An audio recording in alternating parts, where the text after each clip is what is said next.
Сәлеметсіздер ме? Бүгін мен қайнатылған крем жасап көрсететін боламын.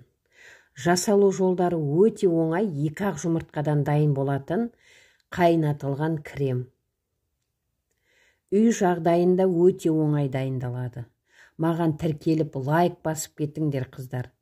Бізге керегі сүт, жұмыртқа, ванилин, шекер, ұн қажет болады. Осылардың барлығының қоспасынан крем жасап шығарамыз. Қарапайым үйдегі бар заттар. Қыздар, маған тіркеліп лайк басып кетіңдер. Видеоны көру үшін менің каналыма өтіп қарасаңыздар болады. Өте пайдалы ақпараттар көп. Маған тіркеліп кетіңдер қыздар, лайк басып. Жасап қараңдар. Мен күнделікті қолданатын крем. Осы крем.